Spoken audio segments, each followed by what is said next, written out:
Bienvenue dans Expansion, un podcast par Eric Flack qui s'adresse à toutes celles et ceux qui cherchent à s'améliorer aussi bien mentalement que physiquement, tout en développant leurs relations avec eux-mêmes et les autres. Et aujourd'hui, nouvel épisode 98. Ça y est, le road to 100 il est imminent et je sais à peu près à quoi il va ressembler.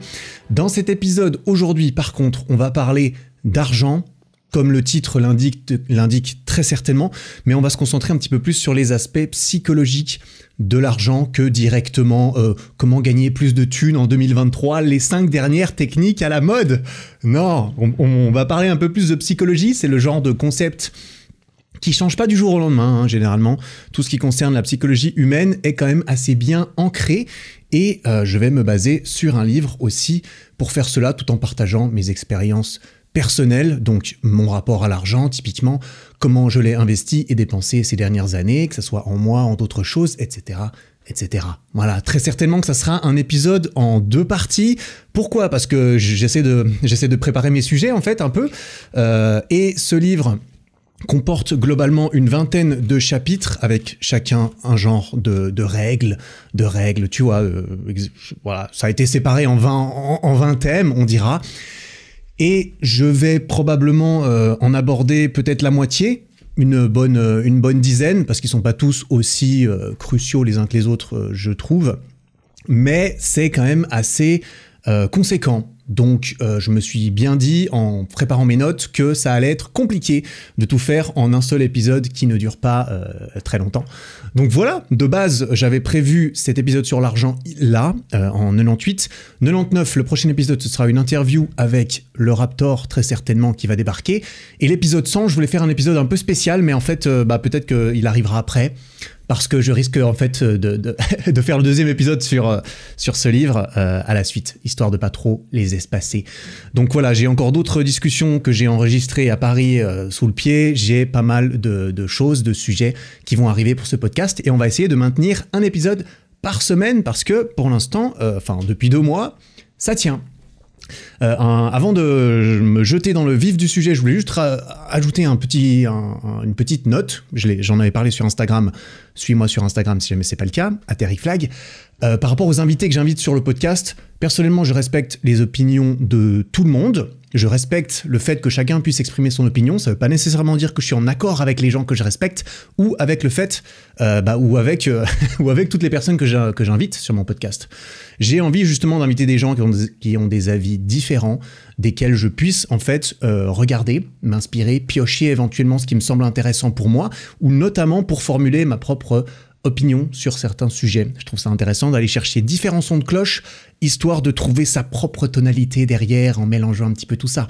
Et voilà pourquoi je fais cela. C'est ce que j'ai toujours recommandé avec mes propres podcasts. Ne pas boire juste ma propre parole comme étant la vérité, parce qu'on pourrait croire, vu que je parle et que peut-être j'ai l'air crédible dans des trucs que je dis, ou que je le crois vraiment ce que je dis, et donc... Bref, remets ma parole en question, remets celle des gens que tu entends sur mon podcast ou ailleurs en question, et formule-toi ton opinion avec tout cela. C'est ce que j'essaie de faire pour moi-même, et c'est pas toujours évident. Donc voilà. J'ai donc prévu une dizaine de points que j'aimerais présenter. Je vais probablement en faire 4 ou 5 dans cet épisode-là. Après, on va voir, j'ai pris des notes, on va voir combien de temps ça va durer. Je sais pas exactement. Sait-on jamais, ça part en 3 épisodes? Je ne sais pas. Je vais parler d'argent et j'en parle pas souvent. Et je vais pas en parler tous les jours non plus. Donc j'ai envie de pas trop me restreindre non plus. Comme je l'ai mentionné, je vais me baser sur un livre que j'ai montré mais que je n'ai pas donné à l'oral pour les personnes qui écoutent. The Psychology of Money par Morgan Housel.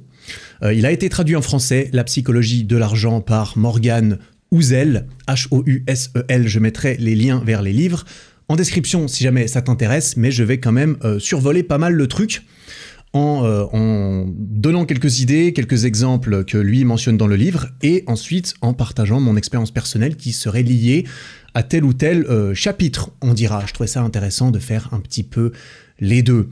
Voilà, peut-être que je vais mentionner dans le titre de cet épisode le numéro 10. Les 10 ne seront pas dans cet épisode, si jamais j'ose faire ça. C'est juste que j'ai pas envie de faire 3 épisodes qui s'appellent partie 1, partie 2, partie 3, parce que parce que on se sent, parce que la partie 2 et la partie 3 marchera beaucoup moins bien.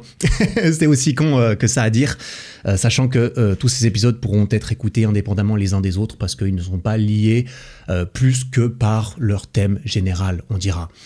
Donc voilà, on va se lancer là-dedans. Juste avant, je vais quand même poser le contexte de ma personne, un petit peu, peut-être histoire de me crédibiliser un tout petit peu. C'est pas que je ressente un fort besoin de me crédibiliser, parce que c'est pas comme si j'essayais de t'apprendre à gagner de l'argent tous les jours dans mon contenu, tu vois. Indirectement, peut-être, mais alors c'est assez indirect quand même. Mais au vu du sujet et du fait que j'en parle assez rarement, justement, et j'ai pas l'intention que ça change, je vais quand même poser rapidement mon CV aujourd'hui, comme ça tout est ensemble, et puis voilà, c'est l'occasion ou jamais, j'ai envie de dire.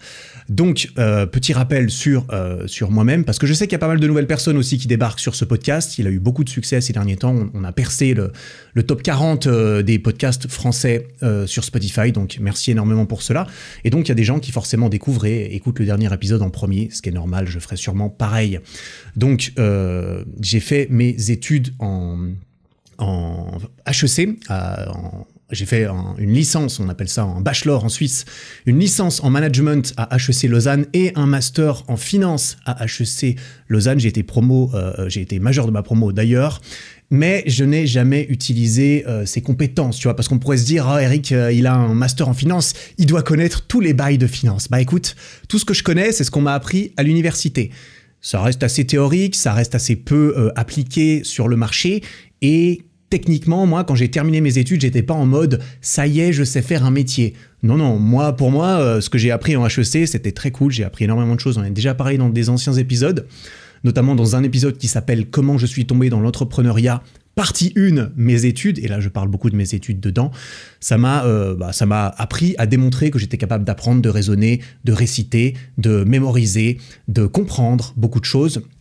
J'ai eu des bonnes notes, et puis derrière, peut-être que ça donne envie aux banques, par exemple, de m'engager pour m'apprendre à travailler ensuite, pour m'apprendre un métier, car je n'ai aucune notion particulière de finance appliquée, on dira. Mais j'ai un background de compréhension des mécanismes, de comment fonctionnent les choses, la bourse, le risque, les rendements, ce genre de choses. J'ai fait beaucoup de mathématiques, de maths de la finance, donc quand même un petit truc, un petit bagage à ce niveau-là académique, on dira. Je gagne très bien ma vie aujourd'hui, à mon sens. Après, très bien, ça reste tout à fait subjectif, comme on va le voir dans cet épisode, et c'est là que c'est très important de faire la nuance, à mon avis, et que c'est plus important de se concentrer en premier sur ce genre de choses plutôt que sur comment gagner plus de thunes à tout prix. Clairement, à tout prix, on va en parler justement.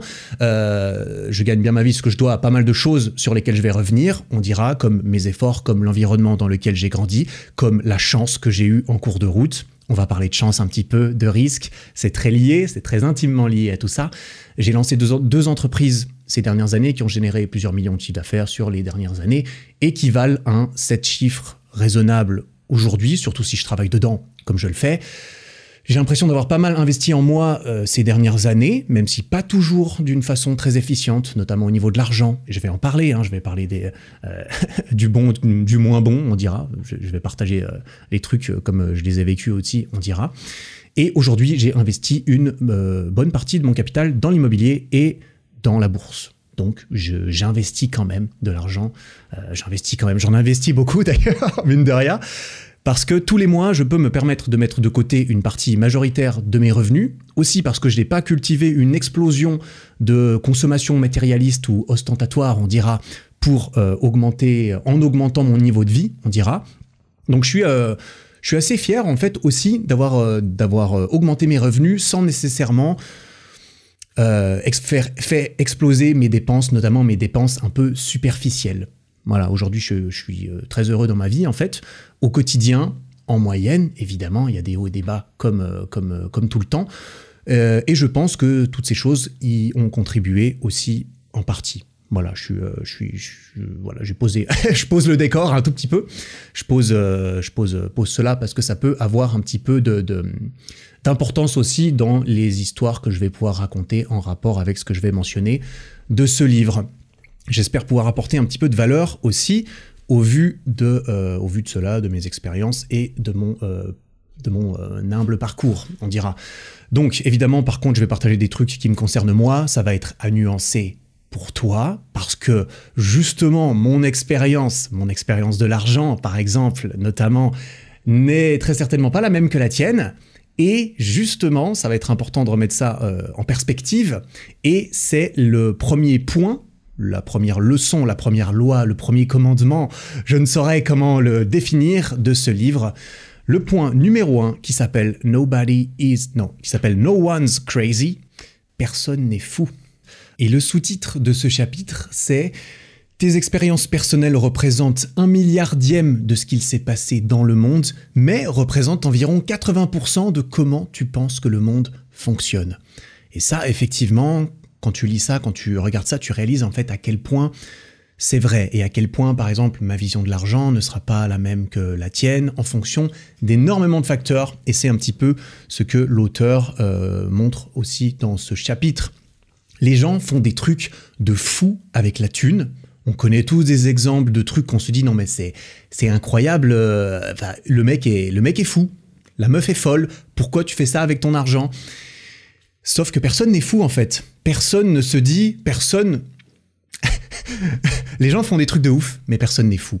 Pourquoi ? C'est juste que des personnes de générations différentes, élevées par des parents avec des revenus et des valeurs différentes, dans différentes parties du monde, nées dans différentes économies qui expérimentent des marchés de l'emploi différents, avec différentes motivations, différentes chances, tous ces gens apprennent des leçons très différentes en fait.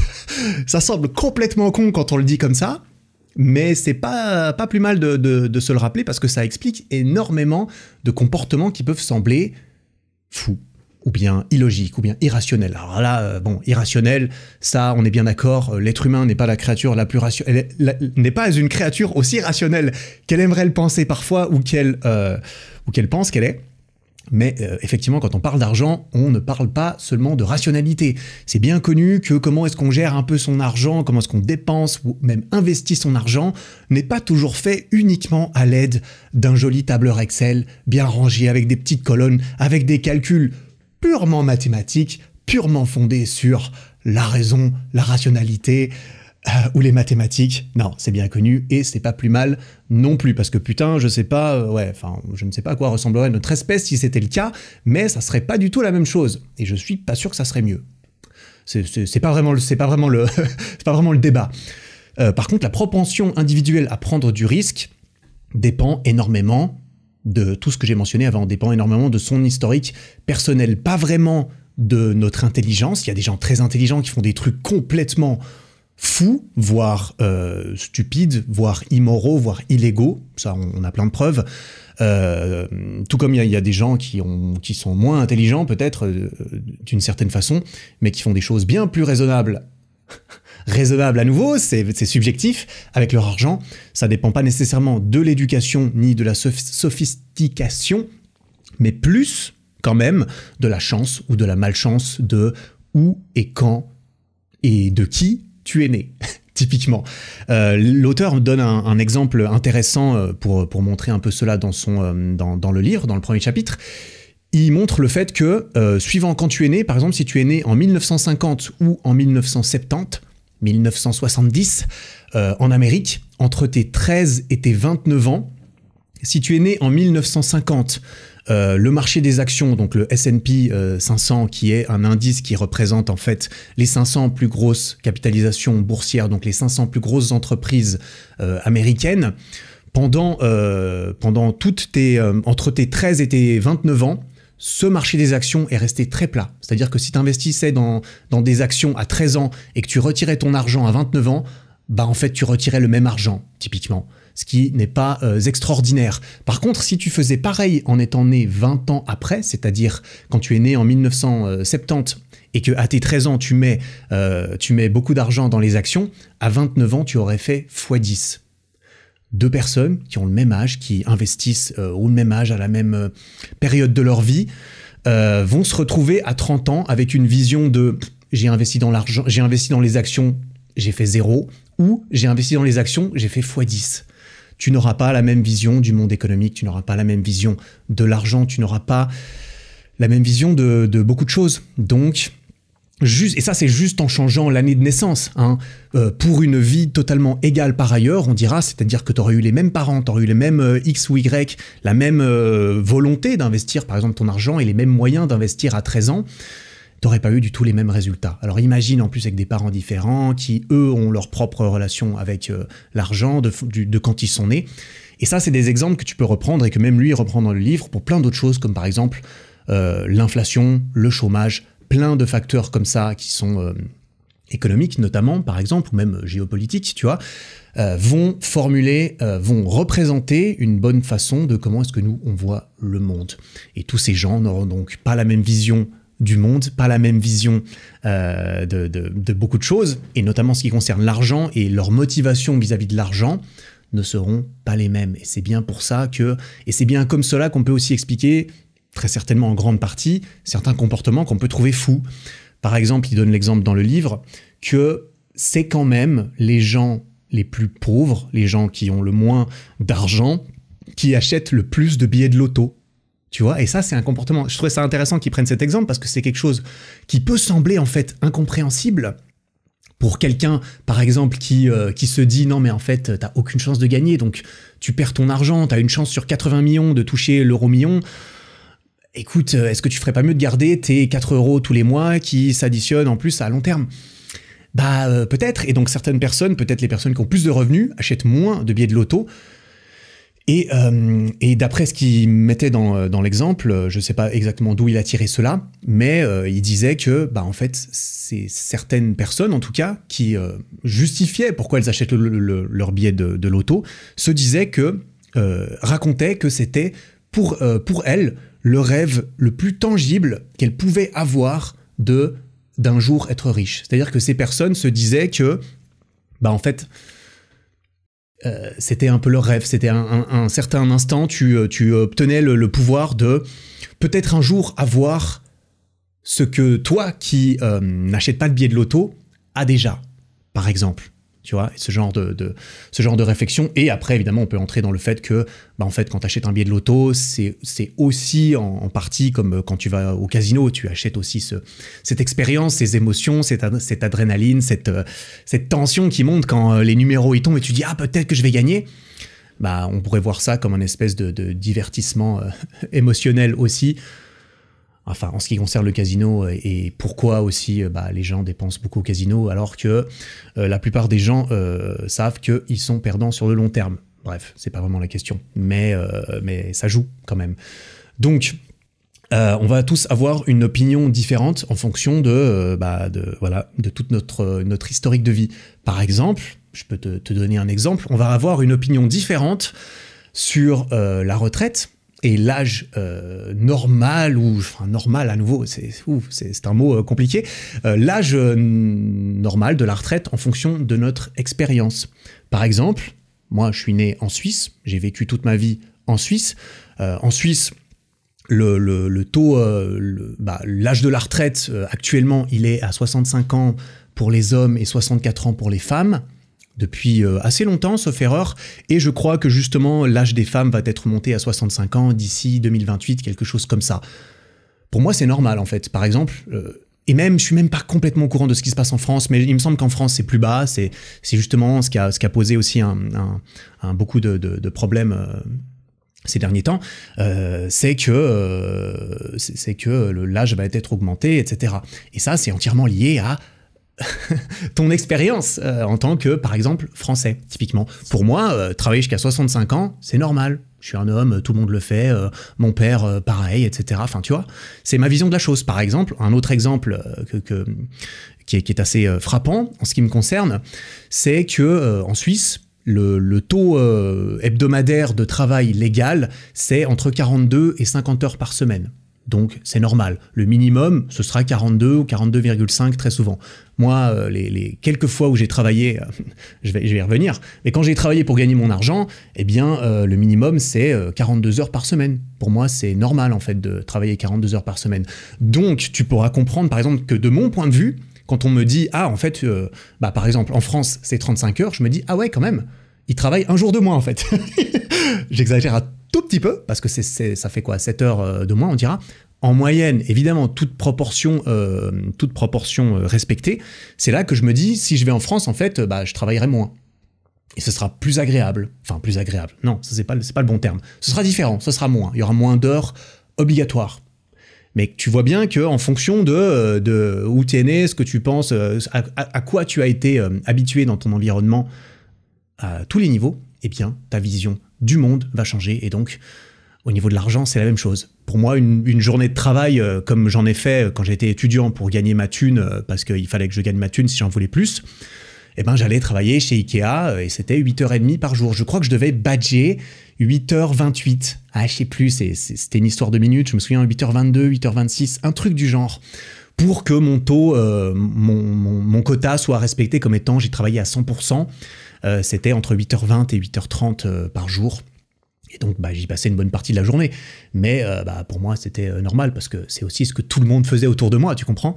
Donc, évidemment, ça a façonné ma vision de certaines choses, dont celle-ci. Donc voilà, c'est complètement subjectif. Tu vois, ça peut sembler fou pour certaines personnes de mettre 5 étoiles à ce podcast et de s'abonner sur YouTube et sur Spotify. Mais moi, ça me semble pas si impensable que ça. Tu vois, ça me semble pas si impensable. Tout ça pour dire que si tu apprécies le podcast, ça fait extrêmement plaisir de le montrer de cette façon. Merci beaucoup, puis ça te permettra de ne pas rater les prochains épisodes parce qu'il y a des bangers qui arrivent. Voilà, merci beaucoup pour tous ceux qui mettent 5 étoiles. Je vais le rappeler, je te préviens, je vais probablement le rappeler dans quasiment tous mes épisodes. Parce que j'ai appris que, j'ai bien compris que ça marche mieux et que ces épisodes sont faits sans beaucoup d'attente en retour. Donc je me permets de placer un petit peu ce genre de choses qui me permet d'en faire plus longtemps. Bref, continuons. Et donc, quand j'essaie d'observer, par exemple, ma relation avec l'argent aujourd'hui ou depuis toujours et d'où ça peut éventuellement venir, en essayant de regarder un peu tous ces facteurs démographiques et environnementaux comme ceux que j'ai mentionnés avant, je réalise que beaucoup de choses m'ont influencé, typiquement la situation de mes parents, la relation de mes parents avec l'argent, l'éducation qu'ils m'ont donnée typiquement. Mes parents ont eu un rôle très important et pour toutes les personnes qui ont eu la chance d'avoir des parents qui se sont occupés d'eux et qui les ont élevés et éduqués, je pense que les parents ont quand même une forte capacité à transmettre un peu leur relation avec l'argent à leurs enfants. Et c'est tout à fait compréhensible. Moi, j'ai l'impression d'avoir une bonne relation avec l'argent aujourd'hui. Je vais pas le mentir. Je vais pas mentir. Je pense. J'essaye de remettre en question des choses. Il y a eu des choses que j'ai remises en question en cours de route aussi, bien sûr, parce que évidemment, il y a toujours des choses à redire ou à refaire éventuellement. Enfin, on va pas entrer là-dedans, mais par exemple, mes parents, ils avaient un revenu tout à fait correct, sans aucun doute, mais il n'y a pas eu de flamboiement excessif. Ils ont pas flambé de fou dans énormément de choses, malgré le revenu. Mais ils nous ont pas spoilé de fou non plus. Je trouve qu'il y a eu une bonne relation entre, on a de l'argent, donc forcément on crève pas de faim, mais on n'a pas argent illimité. Tu peux pas dépenser notre argent de façon illimitée, on va pas t'acheter tous tes jouets, tous tes trucs. Donc ça, c'était quand même assez cadré. Par contre, ce qui était là où mes parents n'ont pas compté manifestement leur argent, c'était ils nous ont encouragés à faire du sport, ils nous ont encouragés à faire de la musique si on avait envie. Et ça, c'est un luxe, parce qu'il faut quand même que les parents aient les moyens de faire cela. Et du coup, on a pu choisir ce genre de choses et on a été très encouragés à dépenser de l'argent en faisant du piano, par exemple. Parce que le piano, il faut quand même acheter un piano, probablement, ou quelque chose pour jouer, et puis prendre des cours aussi. Enfin bref, c'est tout un budget. Et je suis content que mes parents aient plutôt dépensé là-dedans qu'en achetant plus de jouets qu'on aurait su en faire. Peut-être. Ce que j'ai bien apprécié aussi, à nouveau là je partage mon expérience et je pose le contexte, là je parle de mon expérience et pour que tu comprennes d'où moi je viens, la tienne sera complètement différente et c'est bien pour ça qu'il faut certainement pas prendre tout ce que je dis comme la vérité d'Eric, c'est certainement pas la tienne. À nouveau, je t'encourage à cultiver cet esprit de réflexion et de nuance et de ok, c'est cool, mais en quoi ça me concerne, ça me concerne, ça me concerne pas.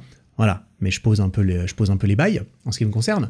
On a eu de l'argent de poche. Moi, j'ai eu de l'argent de poche quand j'étais petit. Mon frère, j'ai un grand frère et une petite sœur. On a tous été traités de façon extrêmement égale à ce niveau-là. D'un point de vue de l'argent, mes parents ont fait très attention, même si il y a certaines choses qu'ils n'ont pas pu complètement compenser à l'euro près, au franc suisse près.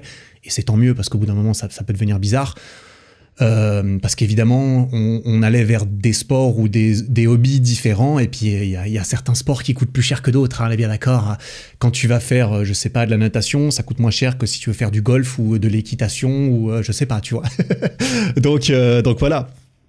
Mais toute chose égale par ailleurs, sinon on a reçu le même argent de poche, dans les mêmes intervalles, on recevait le même montant d'argent pour notre anniversaire, parce qu'en gros, on a eu un peu d'argent de poche, et puis ensuite, c'était à nous de nous débrouiller. Ensuite, cet argent de poche, il a muté en un genre de budget mensuel. Ça, je me souviens plus vers quel âge c'était, mais c'est quand on était assez jeune, quand on allait à l'école, je sais plus, après 10 ans, ça c'est sûr.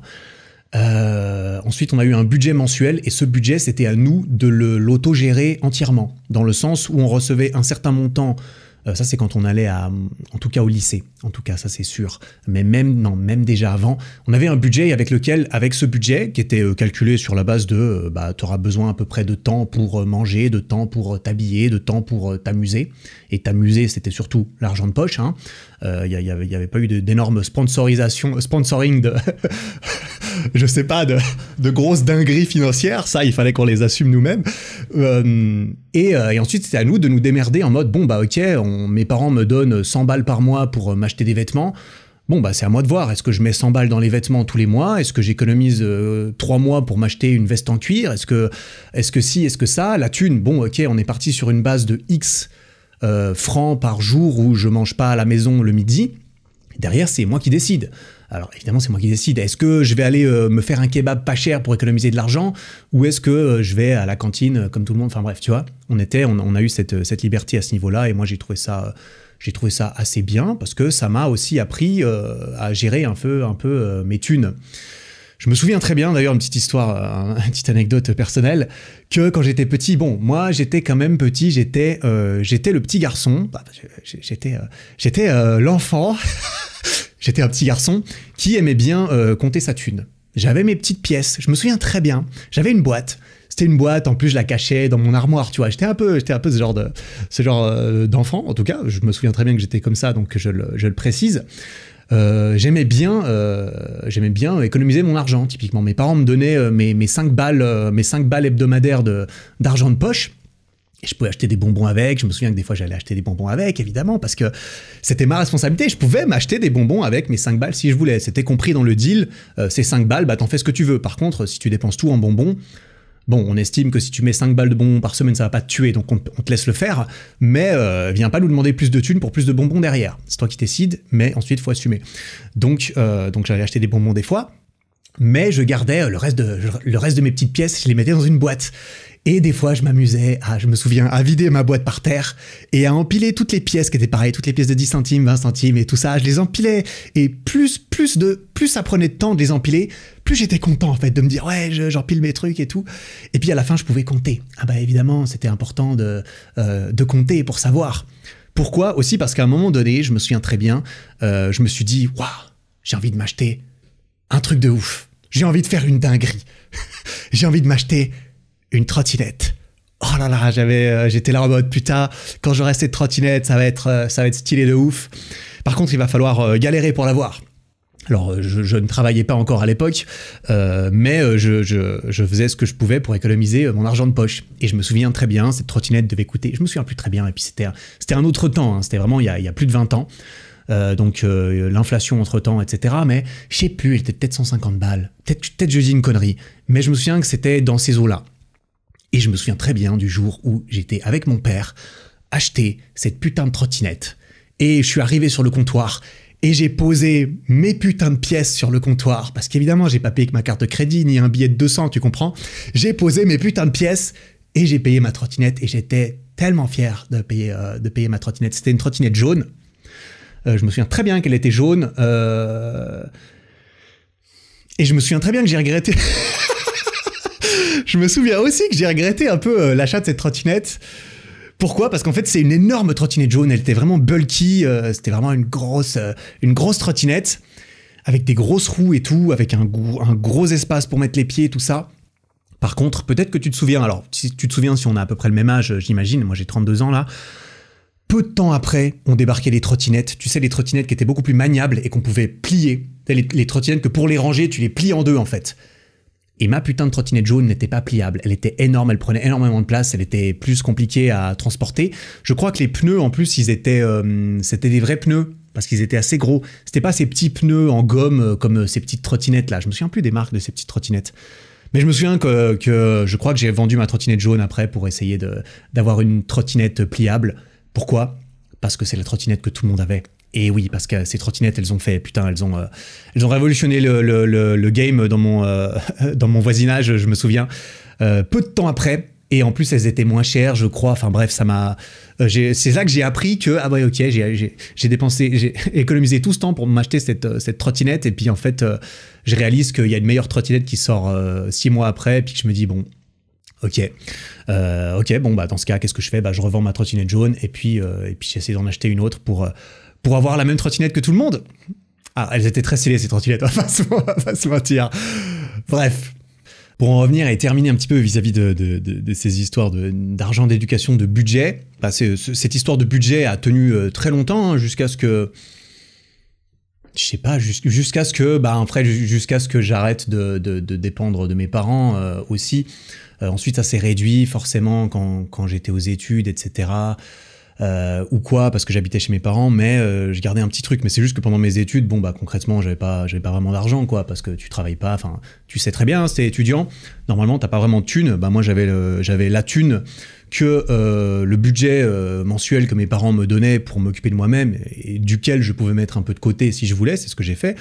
Mais mes parents étaient quand même assez clairs derrière sur le fait que voilà, si tu veux plus d'argent, bah fais-toi plaisir, va travailler quoi. Va travailler, va apprendre un peu la valeur de l'argent, et puis tu feras plus attention avant d'aller brûler ta thune dans des bonbons, tu vois, typiquement. Et c'est ce que j'ai fait du coup. J'ai été travailler, j'ai commencé à 17 ans, parce que je voulais plus d'argent en fait, tout simplement. J'ai travaillé 5 ans chez Ikea, j'en ai déjà parlé plusieurs fois, j'en ai jamais vraiment parlé dans ce podcast, je crois, c'est marrant. Ça peut être l'occasion d'en parler un petit peu, mais je vais pas. Je garderai certaines anecdotes éventuelles pour d'autres épisodes, parce que là, on va plutôt se concentrer sur le côté thune, tu vois. Mais oui, j'ai travaillé 5 ans chez Ikea pendant mes études. 5 ans de suite, donc de mes 17 à 22. En vrai, c'était pas 5 ans, c'était genre 4 ans et demi, quelque chose comme ça, chez Ikea. Donc, moi, j'étais dans le dépôt. Parce que quand tu vas chez Ikea, si tu connais un peu l'expérience, t'as tout le parc d'attractions qui est Ikea, encore plus quand t'es un enfant, avec les chemins, avec les gens dedans qui ont leur joli polo jaune et qui peuvent te renseigner, qui peuvent répondre à tes questions, qui peuvent commander pour toi les trucs qui sont dans le dépôt. Et dans le dépôt, il y a qui? Il y avait nous. Nous, c'est les t-shirts, nos t-shirts, ils étaient bleus. Parce que nous, on n'était pas les mecs de devant, tu vois. Et ça, j'ai bien compris, quand je suis arrivé là-dedans, je dis, ok, il y a les mecs en jaune et il y a nous. Il y a les mecs en jaune et il y a les mecs en bleu. Et là, j'ai compris quelques notions de groupe. Comme quoi, les mecs en jaune, ils mangent ensemble, tu vois, à la cantine. Les mecs en bleu, ils mangent ensemble. On se mélange pas trop. Un petit peu quand même, mais tu vois un peu le bail. Donc on était séparés aussi par ces couleurs. Hein, on était séparés par couleur, tu comprends? Et bref, je travaillais dans le dépôt. Et dans le dépôt, qu'est-ce qui se passe? Bah, dans le dépôt, c'est là où on met tous les trucs qui sont trop lourds ou trop dangereux pour les clients qu'ils se servent eux-mêmes avec leurs petits chariots, tu vois. Donc les grosses armoires, les gros matelas, les gros lits, les gros meubles, et puis toutes les pièces des grosses cuisines, etc. Ça arrivait chez nous, et puis nous ensuite on devait, je te résume mes journées là-bas, c'était pas très très varié. J'arrive, il y a une imprimante qui crache à longueur de journée toutes les commandes qui arrivent depuis le magasin. Tu arrives, tu prends un ticket, c'est écrit telle partie qu'il faut... c'est écrit tout ce que tu dois en fait rassembler pour que le client vienne le chercher, parce que le client ensuite il paye là-bas et il vient juste chercher sa commande ici pour la mettre dans sa caisse ou dans son truc de location. Et nous, notre rôle, c'est juste de prendre la feuille et de rassembler tout ce qu'il y a sur cette feuille sur le même chariot ou sur la même palette. J'ai conduit des transpalettes et tout, c'était trop stylé, je trouvais ça trop stylé les transpalettes. Il y en avait des énormes et là il fallait un permis, mais pour les petits t'avais pas besoin d'avoir de permis. Et donc on te faisait 30 minutes de théorie, et c'est pas très compliqué, tu vois, mais ça reste assez dangereux, hein, ça va quand même assez vite ces trucs. Et des fois il y avait des grosses commandes de 500 kilos et tout, et tu mettais tout ça sur une palette. Moi j'étais trop content de faire mes grosses palettes de cuisine où t'avais 500 kilos de trucs dessus et tout. Machin, je sais pas combien ça coûtait parce que nous c'était pas écrit le prix, tu vois. Mais voilà, puis t'avais un énorme dépôt avec des allées, il fallait aller à l'allée 65, et t'avais des numéros, et il fallait simplement rassembler le truc, et une fois que t'as fini, tu l'amènes devant, et ensuite tu recommences. Et ça peut durer entre 2 minutes pour des commandes avec un seul produit, jusqu'à 45 minutes pour des cuisines un peu plus grandes, mais en gros tu faisais ça toute la journée et tout le temps. Et pour en revenir un petit peu au côté argent, moi je travaillais un jour par semaine, donc j'étais à 20% chez Ikea pendant 5 ans, c'est-à-dire que moi ma semaine pendant 5 ans du coup, c'était pas toute mon université, mais j'ai commencé juste avant d'entrer à l'université, j'ai redoublé. Non, j'ai commencé quand j'étais dans ma dernière année de lycée, sauf erreur, à 17 ans, oui c'est ça.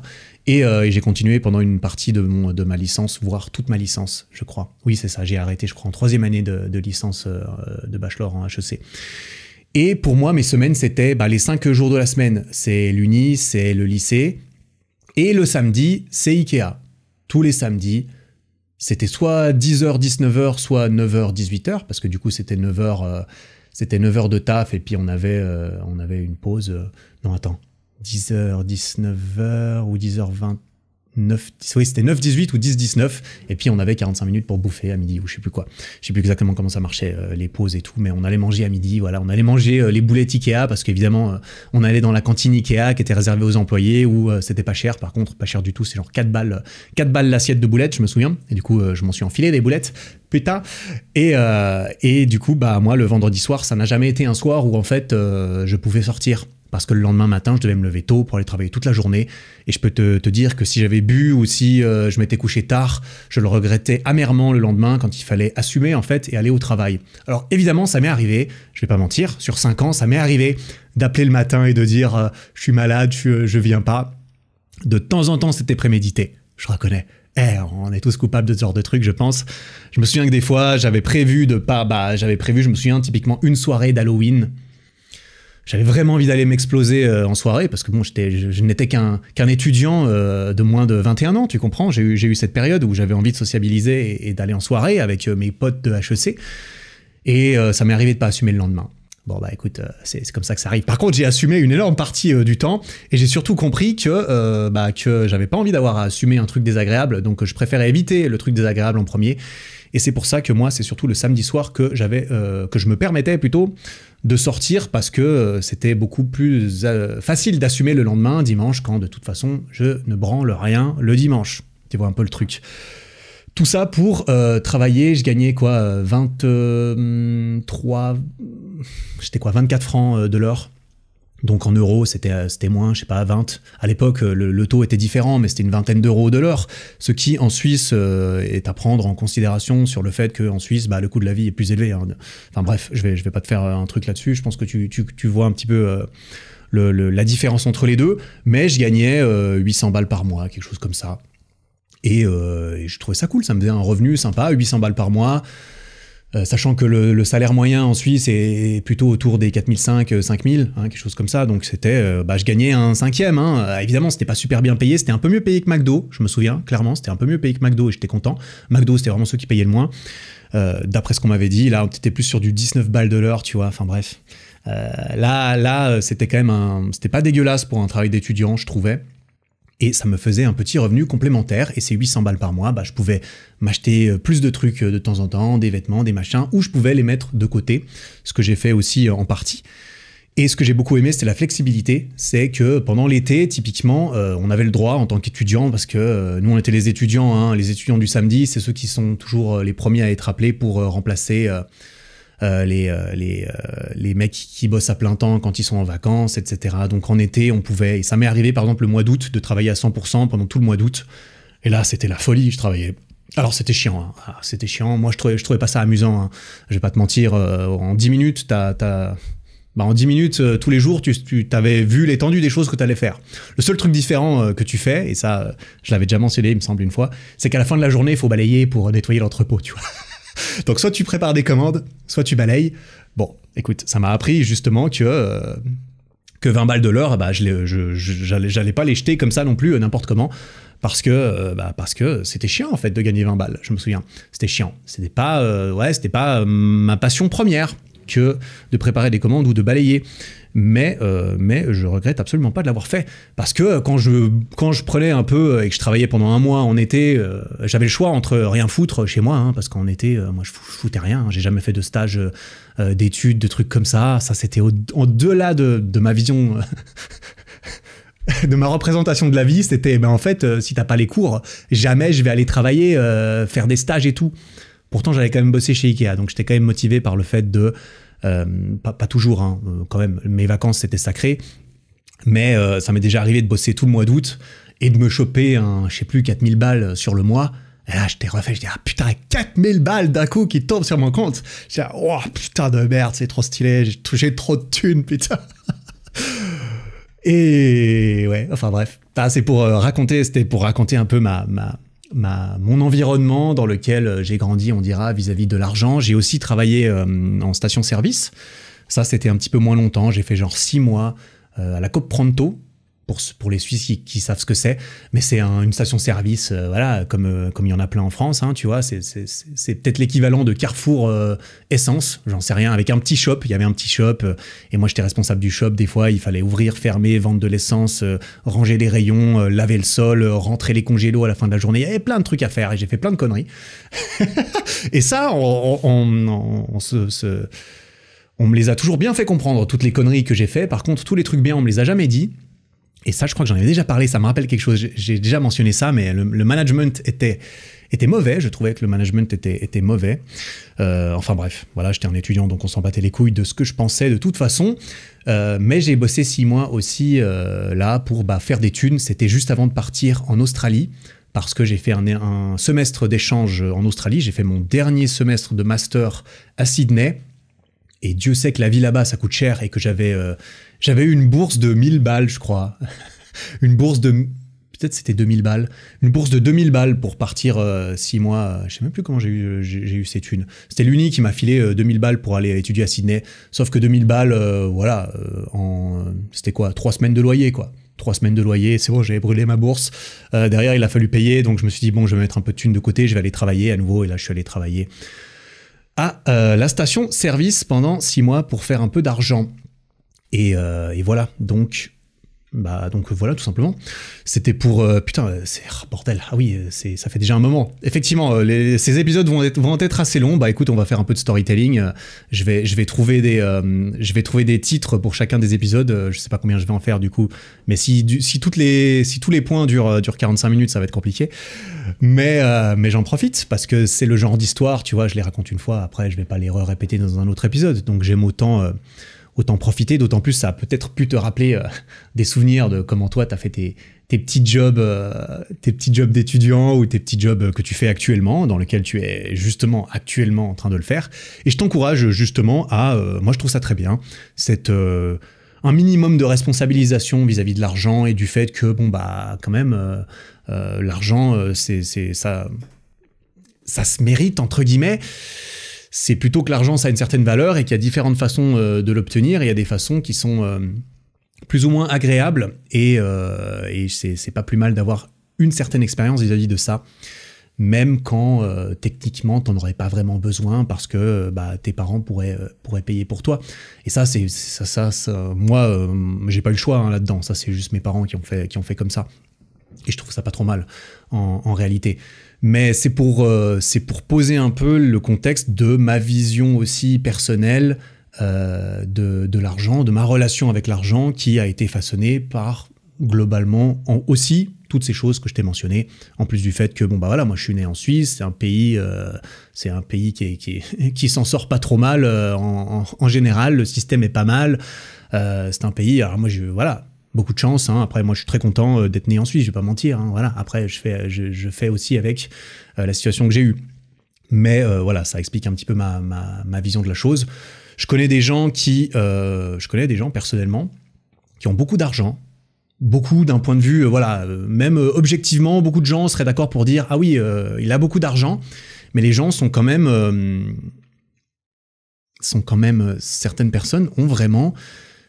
Cette impression me renvoie vraiment une forte impression d'insécurité financière, malgré le fait qu'ils gagnent beaucoup d'argent. Et certaines personnes que je connais, certaines choses dans leur passé, dans leur enfance, certains drames familiaux, par exemple, liés à l'argent, les ont fortement influencé leur relation avec l'argent. Et c'est ce qu'elle est aujourd'hui. Est-ce que c'est mieux? Est-ce que c'est moins bien? Moi, j'ai pas intérêt à débattre de ça. Tout ce que je trouve intéressant de faire, c'est d'essayer de voir justement que en fait, cette personne-là, elle a beaucoup d'argent, elle fait des trucs que moi, je considérerais, que moi, j'aurais pas envie de faire pour plus d'argent, par exemple. Mais on n'a pas la même vision du monde, on n'a pas la même expérience de vie. Et donc je m'en vais plutôt respecter, tolérer, essayer de comprendre ça. En tout cas, de certainement pas dire à cette personne, en fait, non, tu devrais faire ça autrement, en fait. Non, t'as déjà assez d'argent, en fait. Mec, tu fais ta vie, tu vois. T'as assez d'argent. C'est plutôt, à nouveau, c'est moi qui serais en train de projeter sur l'autre ma vision de la chose. Ça, j'en ai déjà parlé dans certains épisodes. Quand quelqu'un te dit comment tu devrais vivre ta vie ou que tu devrais pas vivre ta vie comme ça, c'est plutôt la personne qui risque de te dire souvent « Moi, j'aurais pas envie de vivre ma vie comme ça. Moi, j'aurais pas envie de faire ça. » Bon, cool. Cool pour toi. Cool pour moi. Mais je trouve ça intéressant justement pour remettre en perspective certains comportements qu'on peut voir dans la société, dans notre environnement, etc., ou les nôtres aussi, et de comprendre d'où ça peut venir. Et c'est un petit peu ce qui a été fait dans ce premier chapitre de ce livre, qui explique pourquoi les gens font des trucs de ouf, mais qu'ils ne sont pas si fous au final. Donc, j'ai posé mon contexte à moi, et c'est à travers mon propre prisme, qui est du coup né de toutes ces expériences et d'une partie dont je t'ai raconté aussi, que je vais pouvoir partager mon expérience dans ces épisodes sur l'argent aussi, etc. Et donc, je te rappelle à nouveau d'écouter cela si tu le veux, hein, évidemment, et d'en tirer surtout, d'essayer de transposer à toi ou de récupérer ce qui peut être important pour toi et ce qui peut faire du sens à travers de ton prisme à toi qui, du coup, évidemment, est lié à ton propre historique qui a façonné ta propre relation avec l'argent. Voilà. Donc, je vais m'arrêter là pour cet épisode. Non, quand même pas. Attends, putain, j'ai l'impression qu'on vient de commencer, bordel. On va passer au deuxième point, au deuxième chapitre, qui est Luck and Risk, donc la chance et le risque. Sous-titre, sauf erreur, c'était quelque chose du genre que la chance et le risque sont frères et sœurs, ils vont de pair et ils sont très souvent liés. Il n'y a pas vraiment de chance sans risque, ou c'est assez rare en fait. Il y a toujours une relation un petit peu avec les deux.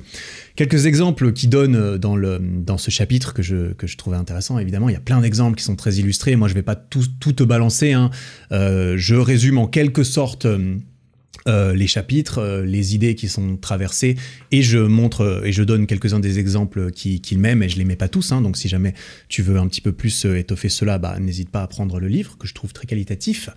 Mais les exemples, force est de constater que les exemples sont bien choisis, évidemment, et le livre a eu beaucoup de succès, donc c'est peut-être un peu lié tout ça, tu vois, mais il donne l'exemple qu'en 1968, un étudiant sur 1 million a été dans un des uniques lycées au monde qui avait déjà un ordinateur à disposition. Donc en 1968, il y a très peu de lycées dans le monde qui ont des ordis.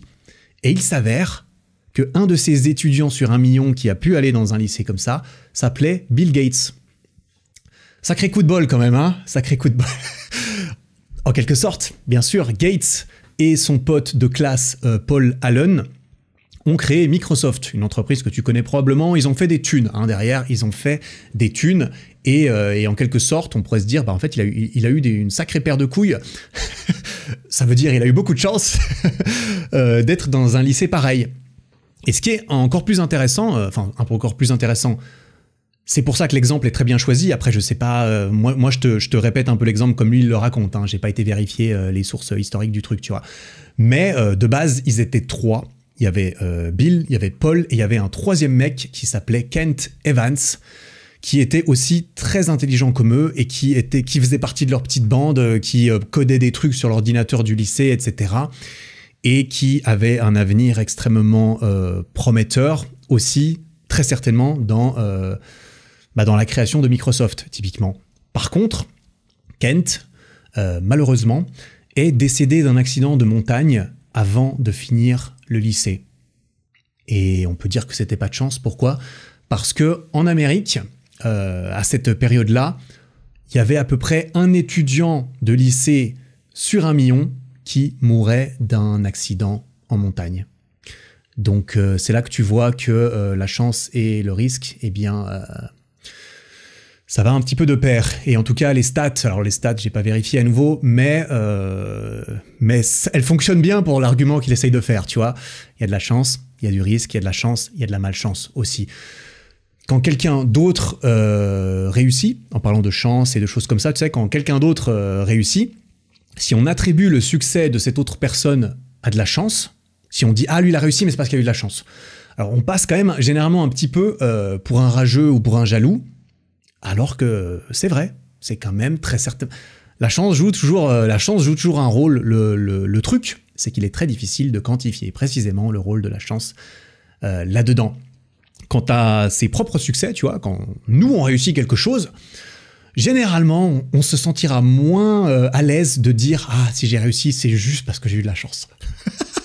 On sera généralement pas la première personne à se dire « Bon, quand les autres réussissent, ils ont eu du cul. Par contre, quand c'est moi, ah non, c'est parce que je suis fort, je suis intelligent, j'ai bien réfléchi mon truc. » Tu vois, ça fait partie des irrationalités, des biais un petit peu qu'on a.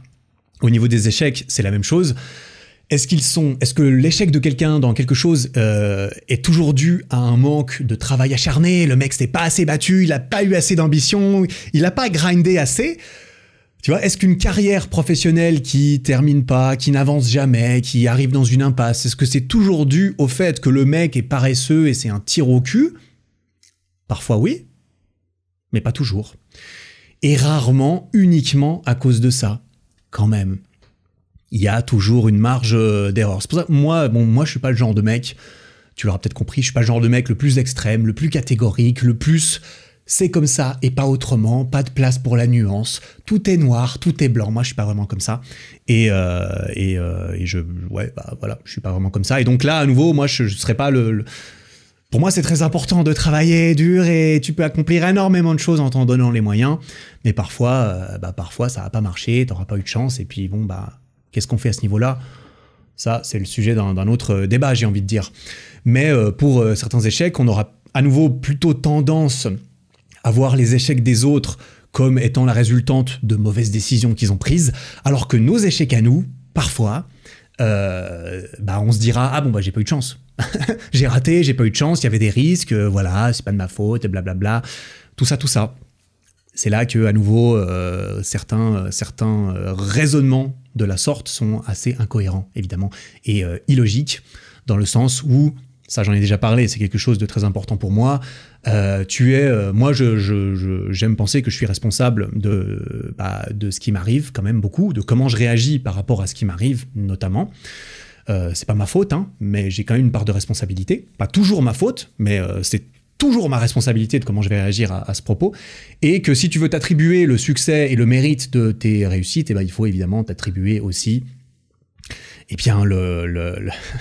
la résultante de tes échecs, et que quand tu gagnes, c'est grâce à toi, mais quand tu perds, c'est la faute aux autres, ou aux conséquences, ou à la malchance, ou au gouvernement, c'est un peu trop facile. Voilà, bref.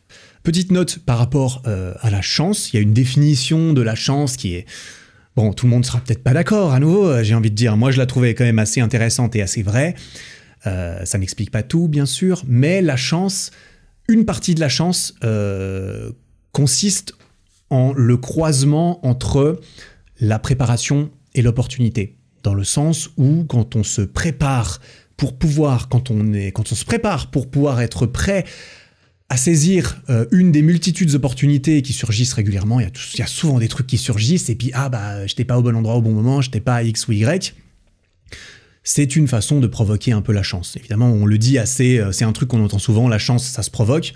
C'est vrai, en partie, ça se provoque, c'est clair. Après, tu vois, t'as aucune chance de te faire repérer par un réalisateur de films hollywoodien de fou si tu sors jamais de chez toi, si tu fais jamais rien. Par contre, si tu vas faire du théâtre, etc., que tu te prépares, en fait. Tu te prépares à l'opportunité où peut-être qu'un jour, il y aura un putain de mec qui va aller regarder une représentation, qui va se dire « Waouh, lui, il est trop stylé, c'est le prochain Brad Pitt, c'est la prochaine Angelina Jolie, tu vois. Let's go, vas-y, ça te chauffe d'auditionner pour mon film hollywoodien. » Bon, à un moment donné, il y a quand même une certaine préparation, il y a eu une opportunité, les deux se sont croisés, il y a eu de la chance. La chance a quand même été la résultante de certaines actions conscientes.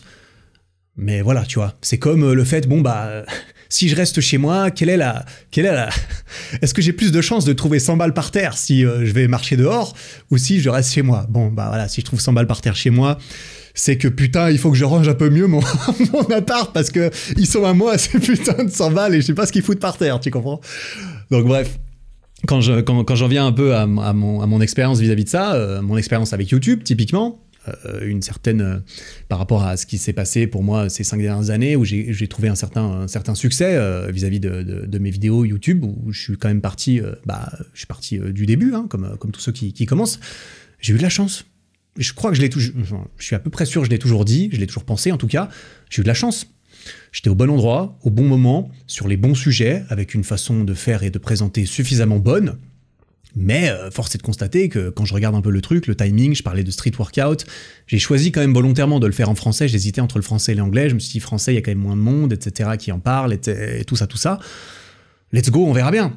Et force est de constater que c'était suffisamment aligné pour que ça donne quelque chose. Bien sûr, mes décisions, les milliers d'heures à travailler consciemment et à remettre en question ce que j'ai fait, ça a aussi joué. J'ai eu de la chance, j'ai quand même une partie de mérite, je vais nier ni l'un ni l'autre. Je suis fier de mon travail, mais je veux pas oublier la part de chance assurément présente que j'ai quand même eu là-dedans. Ça veut pas dire que, tu vois, c'est juste quelque chose que j'aime, que je pense qu'il est important de garder en tête, de rester justement un petit peu moins catégorique parfois vis-à-vis de certaines réussites ou certains échecs, que ce soit les nôtres ou ceux qu'on peut voir. Ça veut pas dire qu'il faut se dire que tous les mecs autour de soi qui ont réussi, ils ont eu de la chance, et pas nous. Mais il faut mitiger un petit peu la chose. Donc voilà, parce que tu vois, combien de personnes ont lancé une chaîne YouTube le même jour que moi, par exemple, et qui ont peut-être même fourni plus d'efforts que moi, mais qui ont quand même échoué, en quelque sorte, ou qui aujourd'hui font autre chose parce que d'une façon ou d'une autre, ça n'a pas marché. Il y en a plus ou moins beaucoup. C'est sûr qu'il y en a, c'est difficile de les trouver parce que biais du survivant, 5 ans après, on voit que ceux qui sont toujours là 5 ans après, tu vois.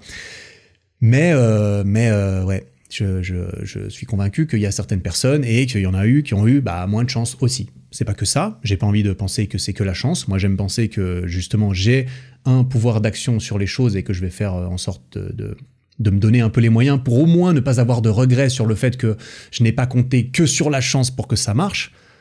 Après, au bout d'un moment, des fois, on n'a juste pas de bol, quoi. Et un conseil que l'auteur donne dans son livre vis-à-vis de cela, c'est ok, bon, il y a des gens qui ont de la chance, il y a des gens qui ont de la malchance, qu'est-ce qu'on en fait de tout ça ?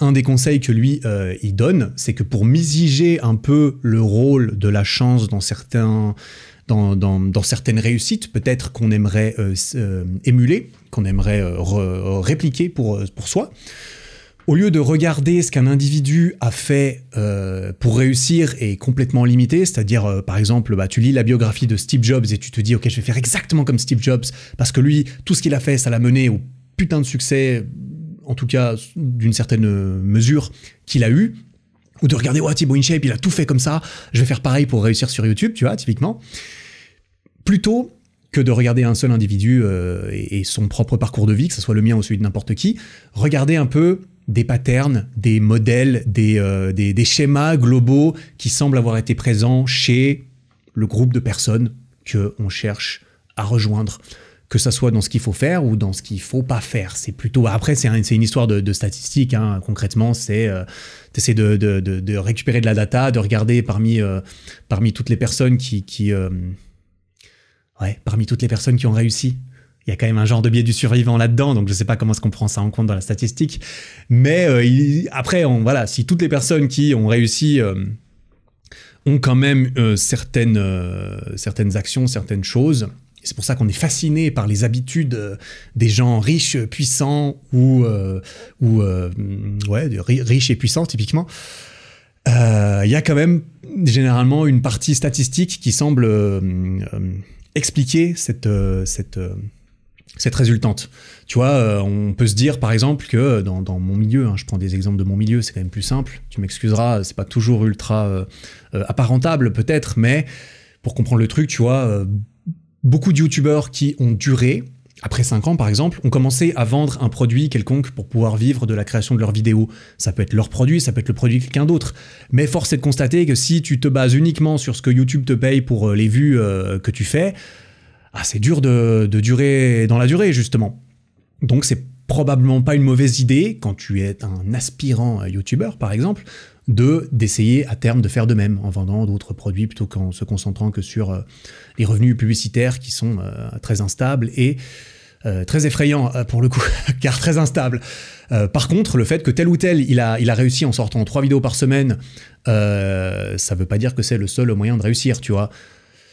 Après, ce que tu fais, c'est que tu regardes globalement le pattern, peut-être. Il y a des gens qui sortent une vidéo par jour, il y en a qui sortent une vidéo par mois. Ce que beaucoup de gens ont tendance à conseiller un peu, le middle ground, ce serait une par semaine, par exemple. Personnellement, j'en ai sorti une toutes les 2 semaines, et je m'en suis pas trop mal sorti aussi. Donc, bref, je vais pas trop m'attarder plus longtemps là-dessus. En ce qui concerne mon parcours sur YouTube, c'était un peu ce que j'avais en tête pour l'épisode numéro 100, parce que c'est en fait un épisode depuis le tout début de ce podcast, donc depuis l'épisode 1. Je sais que je vais faire un épisode une fois où je vais raconter un peu plus cette histoire, dans plus de détails que ce que j'ai jamais raconté justement vis-à-vis de comment tout cela. Ça arrivera quand ça arrivera, parce qu'en fait l'épisode 100 ce sera sûrement la suite de cet épisode-là. Mais on verra, ça pourra venir. Mais c'est le genre d'histoire que je raconterai qu'une seule fois, donc c'est des épisodes qui sont c'est des jokers, mais une fois qu'ils sont utilisés, je peux plus jamais les réutiliser. Et forcément, quand tu fais 100 épisodes bientôt sur un podcast, il faut quand même réussir à se renouveler et à trouver des trucs plutôt intéressants à raconter. J'ai pas envie de raconter les mêmes choses tout le temps, c'est pas très intéressant ni pour toi ni pour moi. C'est aussi pour ça que je vis des trucs et que je lis des livres pour avoir des trucs à raconter aussi, parce que ça fait partie de mon métier. Quoi qu'il en soit, prendre des risques, c'est obligatoire pour avoir une chance. Mine de rien, il faut quand même reconnaître. Il faut faire attention à mesurer ses risques et à envisager le pire scénario quand même, parce que le meilleur moyen de ne plus avoir ses chances de gagner au jeu, c'est de se prendre un coup fatal qui nous sort du jeu pour de bon. À partir du moment où on peut mesurer un petit peu la quantité de risque, le risque-rendement, le ratio entre rendement et risque, et de se dire, je prends un risque, mais j'évalue quand même les différents scénarios qui peuvent arriver, et si le pire scénario possible n'est pas si fatal, peut-être que ça peut valoir la peine. Mais ça, on en reparlera un petit peu plus après, sauf erreur, après ou dans un prochain épisode, je sais pas exactement, parce que là j'ai déjà préparé plus ou moins les 10 points et les 10 chapitres qui me semblaient cool dans ce livre, mais ils vont pas tous arriver dans cet épisode-là. Quoi qu'il en soit, on va passer au 3e chapitre, au 3e point, qui s'appelle « Never enough », donc « jamais assez ». Et le sous-titre, c'est... alors je paraphrase un tout petit peu, tu vas comprendre. « Quand les riches font des énormes dingueries ». C'est pas exactement comme ça qu'il l'a écrit, mais tu vois, c'est une traduction approximative de l'anglais. Quand les riches font des trucs de ouf. Ouais, et encore, c'est un petit peu trop familier comme langage. Je sais plus exactement ce qu'il a mis, mais c'est un truc du genre. Et il donne quelques exemples. Jamais assez. Et là, le assez, avoir assez...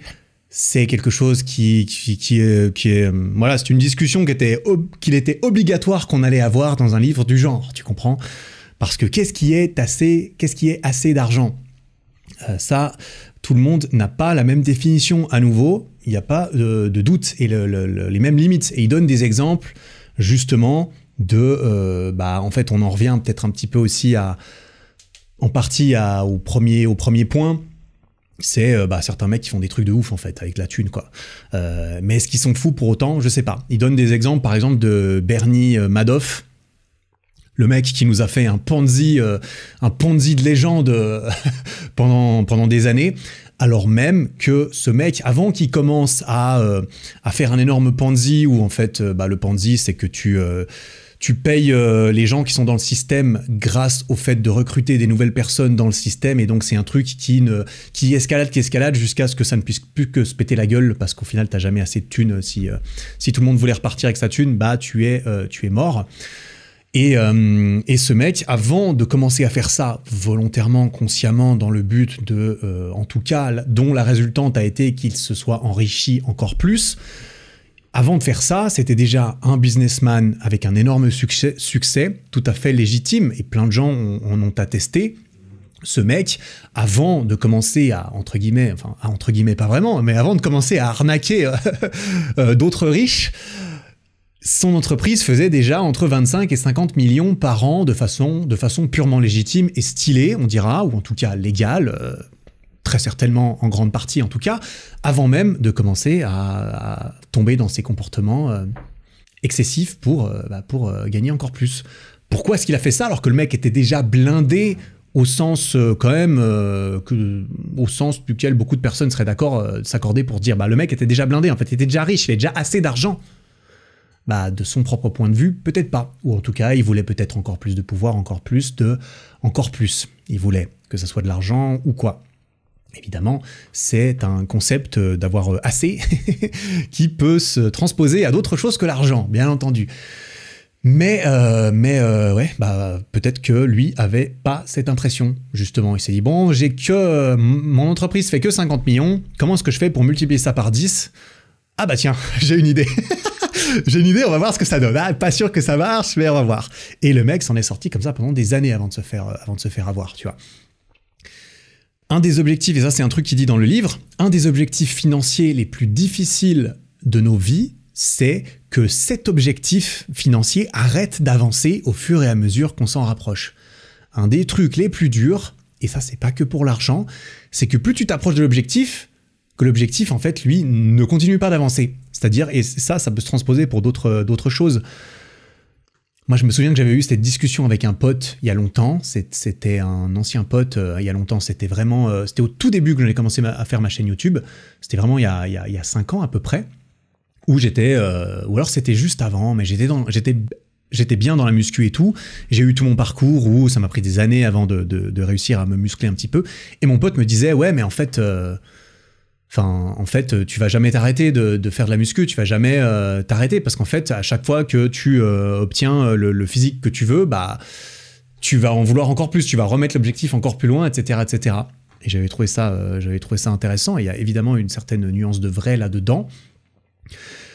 Mais typiquement aujourd'hui, je suis tout à fait satisfait avec mon enveloppe corporelle, notamment la proportion de masse musculaire et la quantité absolue de masse musculaire que j'ai sur mon corps. J'aime penser que j'en ai assez depuis un moment, typiquement. Mais ça, tu vois, c'était pour donner un exemple qui n'est pas que lié à l'argent, même si l'argent, c'est quand même un truc, c'est quand même un exemple assez facile pour mettre en exemple ce concept de quand est-ce que assez est assez. Et ça devient très vite dangereux d'avoir des objectifs, notamment des objectifs de chercher plus, que ce soit par exemple d'argent, de pouvoir, de prestige, quand en fait l'envie d'en avoir plus augmente l'ambition plus vite que la satisfaction. C'est encore pire si à chaque fois que tu gagnes 1 euro de plus, ton objectif d'euros, c'est 2 euros. Il augmente de 2 euros, tu vois. Dès que tu pars dans des relations comme ça, c'est que là, c'est un peu une bombe à retardement quand même, peut-être. Sauf s'il se passe quelque chose en cours de route qui rétablit un petit peu le truc. Mais, tu vois, et évidemment, là-dedans, la comparaison sociale joue un grand rôle de par les symboles de richesse des autres qu'on voit énormément. C'est très facile aujourd'hui, que tu aies de l'argent ou que tu n'en aies pas tant que ça, parce que tu l'as dépensé dans ces symboles, ça on y reviendra, c'est assez facile de montrer aux autres, d'exposer une certaine image de richesse de par certains symboles, de certaines choses qu'on peut acheter typiquement. C'est facile de le montrer aux autres, c'est facile aussi de compter son argent et de le mesurer à combien en ont les autres. C'est beaucoup plus facile de mettre son argent à côté de celui de quelqu'un d'autre pour comparer qui en a le plus, que c'est facile de mettre son bonheur et son enrichissement personnel d'un côté pour le comparer avec le bonheur et l'enrichissement personnel de l'autre. Et ouais, bah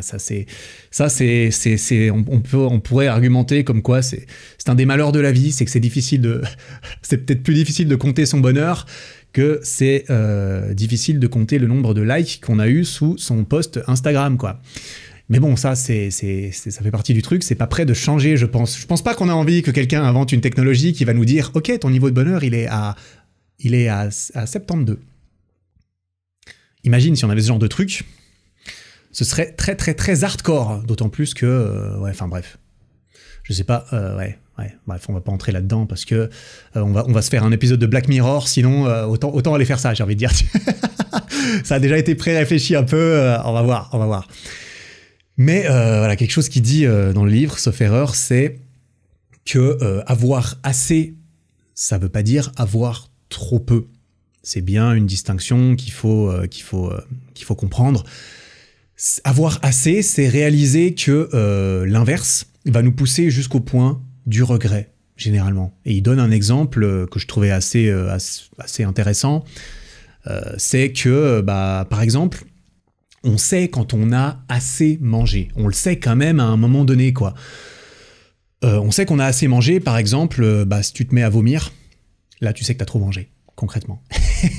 Mais c'est pas exactement pareil pour la thune. C'est plus difficile à nouveau visuellement de comprendre à quel moment est-ce que t'es en train de vomir parce que t'en veux encore plus ou t'en veux trop. Trop, à nouveau, c'est subjectif, mais faut croire que si tu te mets à vomir, c'est que t'as trop mangé, quand même. Et donc, malheureusement, parfois, il faut se brûler avant de comprendre, d'une certaine façon. Il faut en venir au point de vomissement. Peu importe à quoi ça ressemble dans différents domaines d'application, avant de comprendre. Mais c'est pas nécessairement obligatoire. On n'est pas obligé de vomir pour comprendre ce que c'est que de trop manger.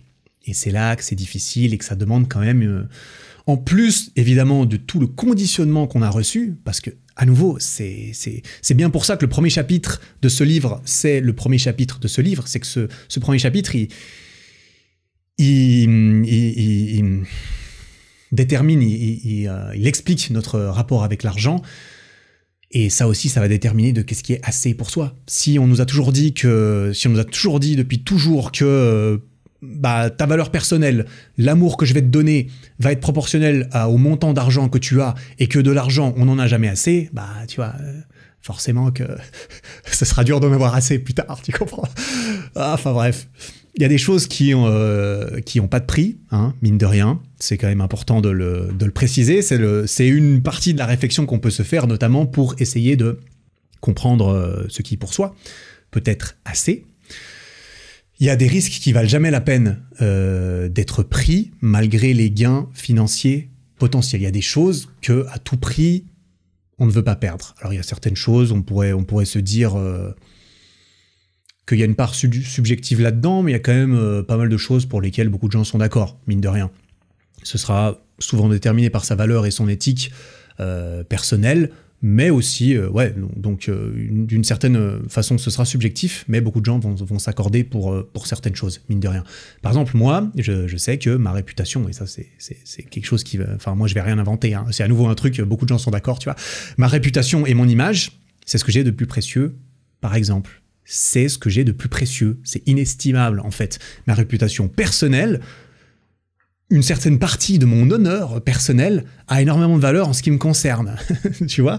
Et après l'honneur, à nouveau, c'est très subjectif, bien entendu, mais personnel, mais aussi professionnel. Enfin, tu vois, moi, il y a aussi des ramifications et des implications qui sont assez grandes sur ma personne, qui représente aussi une partie de mon métier, etc. Mon image publique et mon image privée sont assez mélangées quand même, etc., etc. C'est une autre histoire, on s'en fout. Mais à quel moment, par exemple, moi, enfin, je me le dis, hein, c'est des réflexions que j'ai déjà eues depuis très longtemps, depuis que je suis dans ce game, on dira. À quel moment est-ce que ça vaudra la peine pour moi d'arnaquer des gens aujourd'hui pour gagner de la thune plus vite maintenant ? Pour moi, ça fait pas de sens. Ça ne fait zéro sens. Et je peux te dire que j'ai creusé le truc un petit peu. Hein. Si je vais pas te dire que j'ai considéré consciemment, bon, alors, si j'arnaque les gens aujourd'hui, combien est-ce qu'il faudrait que je leur prenne de thunes pour que ça vaille la peine? Certaines personnes, peut-être, dans ce milieu, se sont posées ces questions et se sont dit, tiens, en fait, ça, c'est le nombre qui m'irait bien. File-moi tant, et puis je suis prêt à vendre,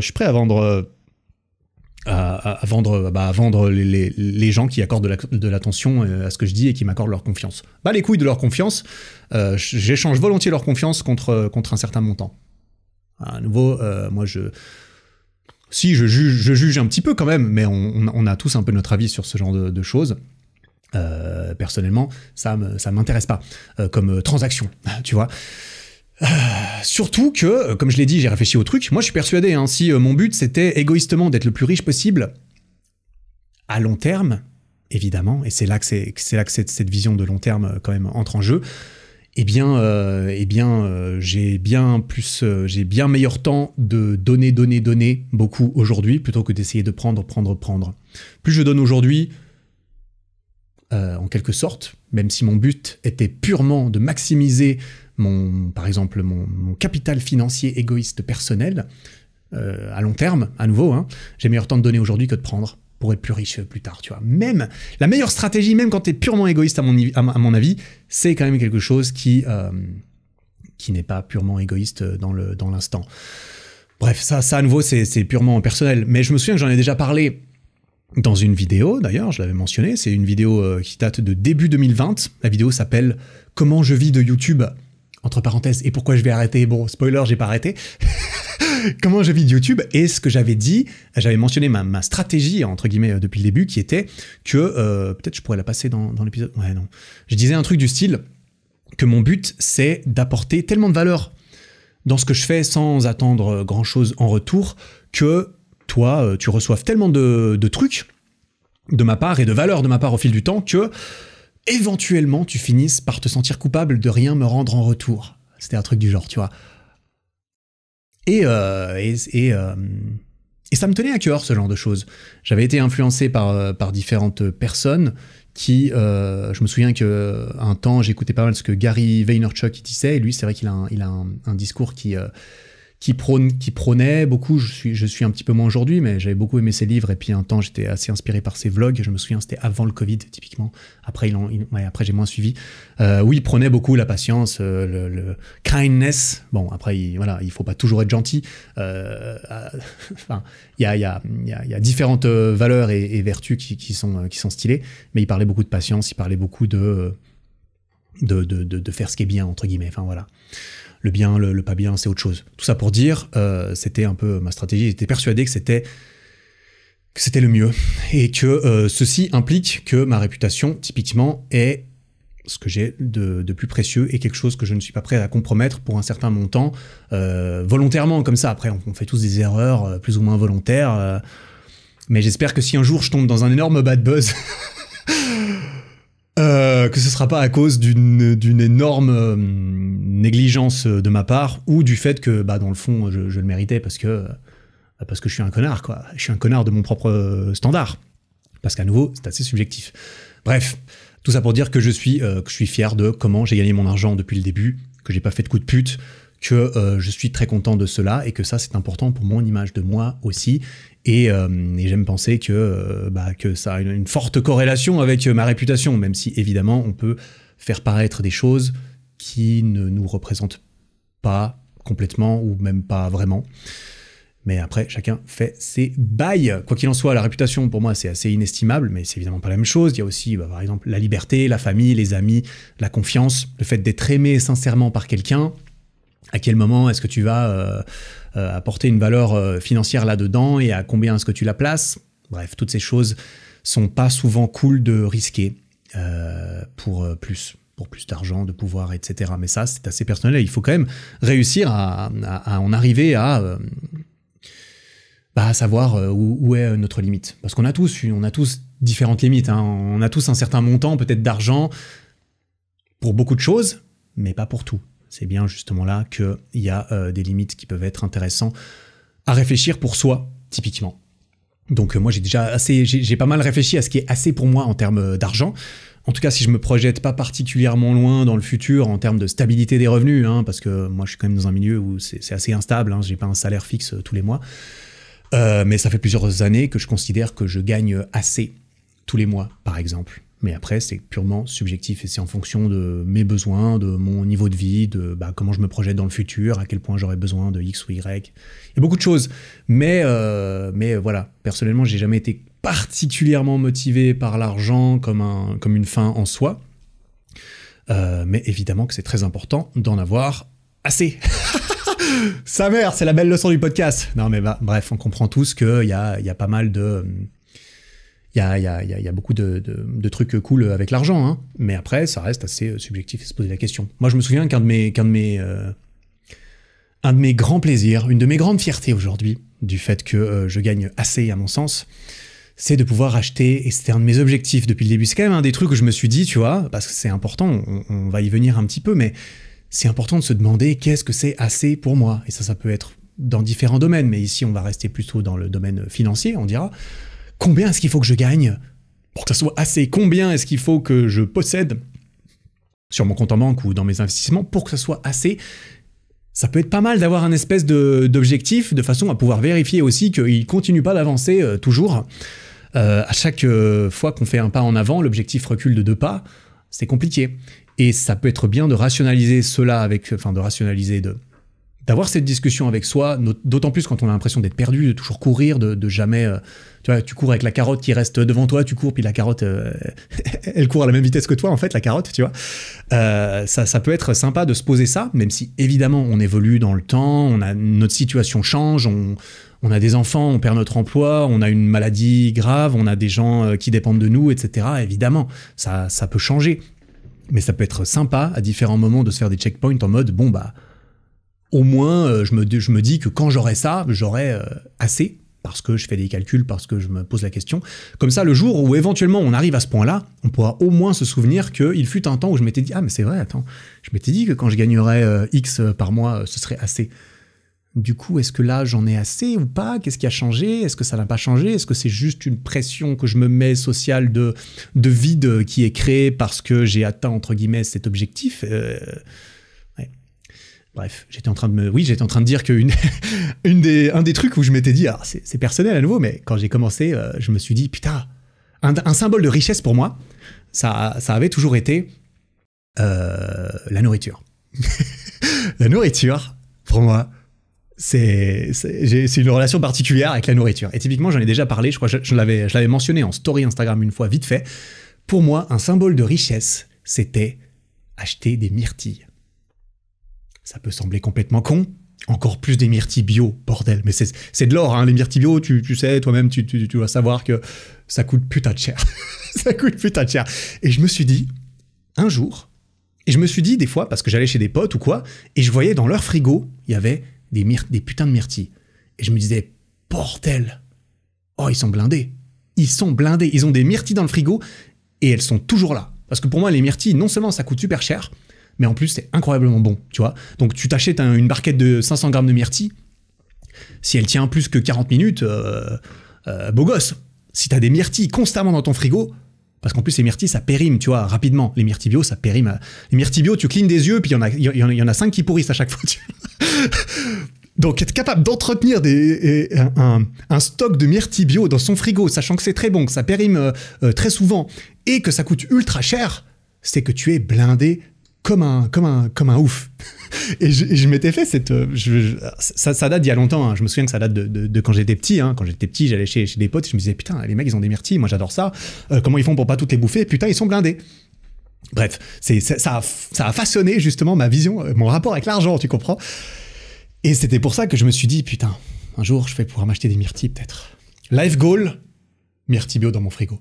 Putain, et des fois, je fais la blague avec Nico, mon associé de la boutique Eric Flag, qui, des fois, une fois, il y a pas si longtemps, il m'a envoyé une photo de myrtilles et il m'a dit, ça y est, je suis riche. Ça y est, je suis riche. Parce qu'on en a parlé les deux, puis c'est vrai que j'avais déjà mentionné ça une fois.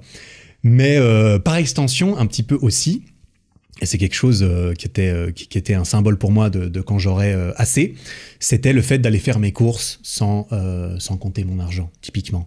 De me dire, bon, en fait, si j'ai envie d'acheter le fromage qui est un peu plus cher, bah en fait, je le fais, et puis je compte pas ma thune, tu vois. La viande ou le poisson ou les trucs, enfin, tu vois, le jour où je pourrais acheter ce que je veux en termes de nourriture, là, putain, je serai refait. Ce sera incroyablement stylé. Quand je pourrai swiper ma carte de crédit chez Carrefour à la fin, sans même regarder combien c'est, parce qu'évidemment, je vais pas abuser, je vais pas m'acheter 15 kilos de myrtilles d'un coup, tu vois. Donc normalement, la carte, elle passe, tu comprends? Quand je pourrai faire ça, I'll have made it, tu vois. J'aurais atteint le goal suprême. J'aurais assez de thunes parce que je pourrais acheter ce que je veux à manger. Et aujourd'hui, je fais ça. Je suis extrêmement fier et je suis sincère dans ce que je dis. Je suis fier aujourd'hui de ne pas regarder combien je paye mes courses.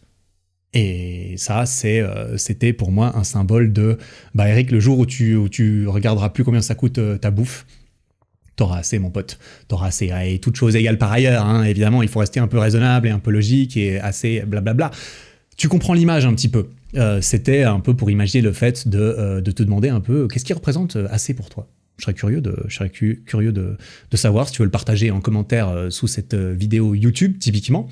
Ou sur Spotify, tu peux dire, sous l'épisode, il y a un truc en mode « Qu'est-ce que tu as pensé de l'épisode ?» Bah, tu peux laisser ton avis ici et me donner me donner ton équivalent des myrtilles, si tu en as un symbole de richesse fort que tu as vu, par exemple, autour de toi, chez les autres, dans ton environnement quand tu étais jeune, en mode bah, ça peut être une bagnole de ouf, tu vois, hein, ça peut être une bagnole de ouf, évidemment. Il y a plein de personnes pour lesquelles ce sera, ou des vêtements, ou le fait de pouvoir aller en vacances, ou le fait de pas avoir faim à la fin du mois, parce que, bah voilà, on a tous notre expérience différente. Moi, mes parents, ils pouvaient nous nourrir jusqu'à la fin du mois, il y avait pas de souci.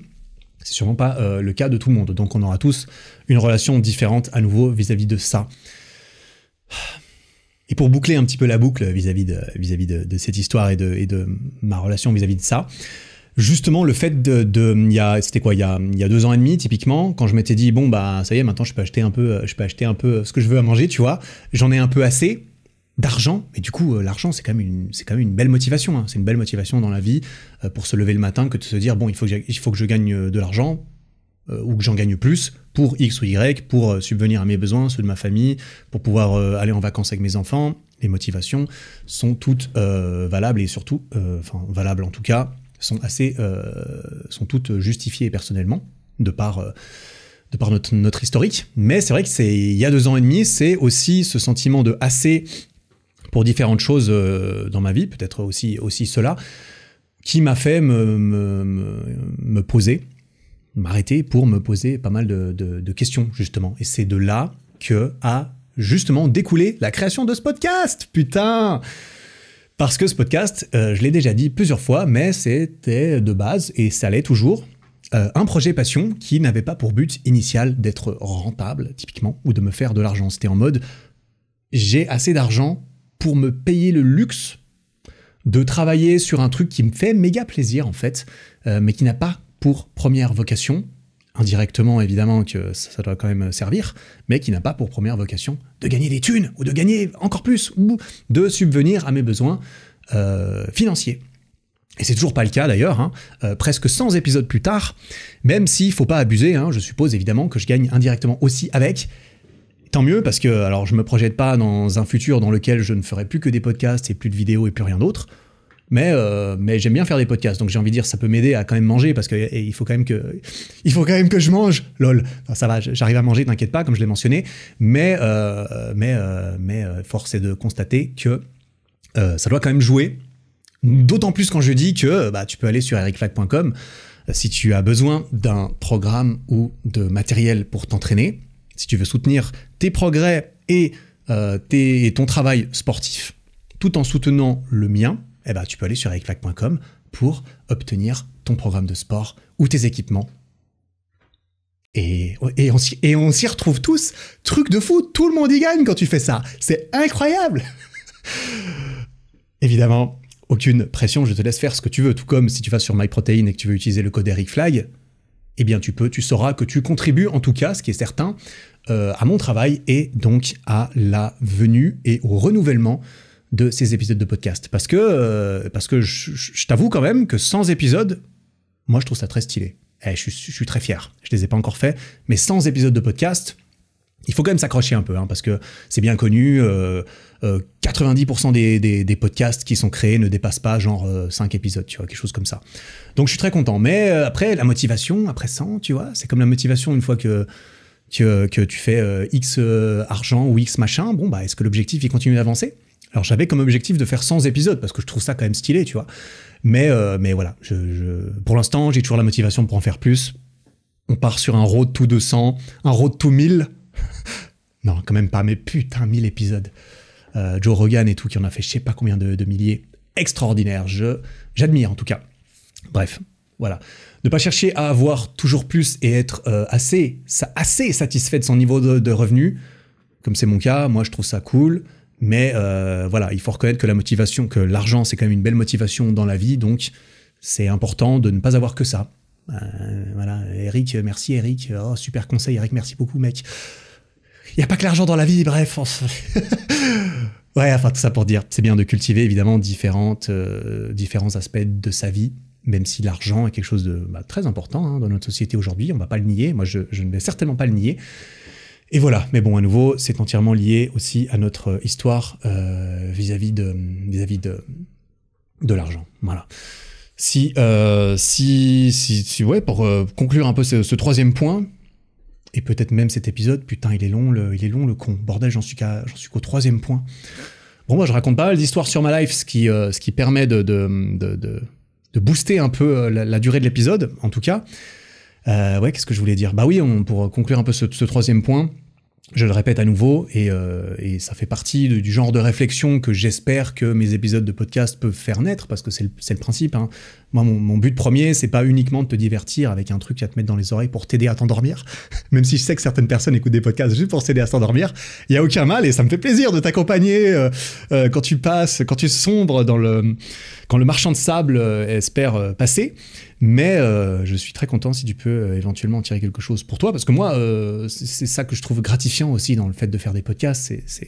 Des fois, je rencontre des personnes qui me disent qu'elles trouvent ça cool et qu'elles ont réfléchi. Et j'ai reçu des DM sur mes derniers épisodes sur Instagram qui me font plaisir et qui me donnent du sens et qui me donnent une certaine preuve que ça peut servir à quelqu'un. Et moi, ça, c'est une belle motivation justement pour continuer, on dira. Même une fois que j'ai eu assez d'autres trucs, tu comprends. Tout ça pour dire que je te recommande forcément en vue de cet épisode, de regarder, de faire attention, de prendre en compte l'historique que toi tu as vis-à-vis de cela, de remettre peut-être certaines choses en question, de remettre certaines choses en perspective de par comment se comportent certaines personnes, de par comment tu te comportes toi vis-à-vis de l'argent, par exemple, de te poser des questions de qu'est-ce qui peut être assez. On peut prendre l'argent, évidemment, puis c'est de ça qu'on parle, mais évidemment, je le répète, ces épisodes, bon, de toute façon, c'est pas des épisodes sur comment gagner de l'argent à tout prix, mais il y a beaucoup de choses qui sont importantes, et il y a beaucoup de choses pour lesquelles ça peut être intéressant de se dire, bon, ben, là, j'en aurais quand même assez, en fait. Se poser ces questions, avoir au moins quelques réflexions. Je te demande pas de trouver un numéro et ensuite de le placarder dans ta chambre, tu comprends ? Même si tu peux tout à fait le faire. Si tu es quelqu'un de très motivé par l'argent, ce qui n'est pas mal en soi, je pense, ça peut être efficace d'écrire le 1 million, pareil, je ne sais quoi, mais c'est vrai que 1 million, c'est quand même assez symbolique, d'écrire le 1 million et de le placarder dans ta chambre, de le mettre en fond d'écran de ton téléphone, pour te rappeler que, putain, j'ai toujours pas 1 million. Par contre, attention à ce qui se passe le jour où éventuellement tu y arrives et à quel prix, et qu'est-ce que parfois il faut justement être prêt à sacrifier ou à vendre pour plus. Et ça, on va en parler notamment aussi dans le prochain épisode sur cette petite série. Peut-être que ça sera une trilogie, du coup, je ne suis pas sûr. Parce que là, je sais pas, alors je sais que les premiers points étaient quand même assez longs, mais je suis parti assez dans des histoires perso aussi, donc voilà. Après, comme d'habitude, je prends avec grand plaisir les feedbacks sur ces épisodes, notamment sous la vidéo YouTube en question, ça fait plaisir. Et on parlera de pas mal d'autres choses dans les prochains points, parce qu'il y a différents chapitres qui sont assez intéressants. On va parler d'intérêts composés, parce que bon, évidemment, on est obligé d'en parler, c'est très important d'un point de vue financier. On va parler de liberté, on va parler de bonheur un petit peu. On va parler de richesse et des différentes définitions de richesse. On va parler de certains paradoxes liés à la richesse. Plein de choses qui sont très intéressantes. C'est bien pour ça que ce livre est une recommandation dans le domaine de la finance, pour beaucoup de gens notamment, de par son côté psychologique qui m'a beaucoup intéressé. Je n'ai jamais lu de livre très pointu sur le côté purement trading, faire des thunes et tout ça. Bah tu vois, je serais sûrement banquier ou trader si c'était quelque chose qui me passionnerait, étant donné que j'aurais très bien pu aller faire cela à la fin de mes études. Et je pourrais peut-être même toujours y aller. Let's go, vas-y, je plaque tout pour faire trader. Et je reviens sur le podcast 1 an après pour dire, bon, j'ai été trader pendant 12 mois, voilà ce qui s'est passé. Ce serait stylé, mais peut-être que 12 mois, c'est trop. Si quelqu'un veut m'employer pendant un mois dans une grosse banque et tout, je serais peut-être chaud pour l'expérience et pour savoir ce que ça fait. Mais j'ai des potes qui l'ont fait, qui m'ont raconté aussi, et ça, je pourrais parler de ce genre d'anecdotes dans les prochains épisodes à ce propos. Il risque d'arriver un épisode sur 2, je pense que je vais quand même tacler cette série avant de partir sur autre chose en ce qui concerne les épisodes solo, mais je vais intersecter ça par des épisodes en duo, histoire qu'on n'en ait pas plein le cul et que ce podcast ne devienne pas juste un podcast sur l'argent pendant 3 épisodes de suite. On va avoir des discussions sympas avec d'autres personnes et on va clairement pas parler de thunes. Je parle assez rarement de thunes avec les gens que j'invite. Ouais, pas trop en tout cas, je crois. Mais voilà, j'espère que cet épisode t'a plu. N'hésite pas à le partager en story sur Instagram si c'est le cas, ou n'importe quel épisode si tu trouves ça cool, ou de l'envoyer sur WhatsApp à un pote en mode tiens, écoute ça, t'en auras comme ça. T'as une énorme pince dans ton entourage, un mec très proche de son argent et tout. Vas-y, écoute ça va remettre en perspective ta relation avec l'argent et tout. Et moi, j'ai été assez proche de mon argent justement un certain temps, quand même. Et peut-être que j'en reparlerai justement dans les prochains épisodes.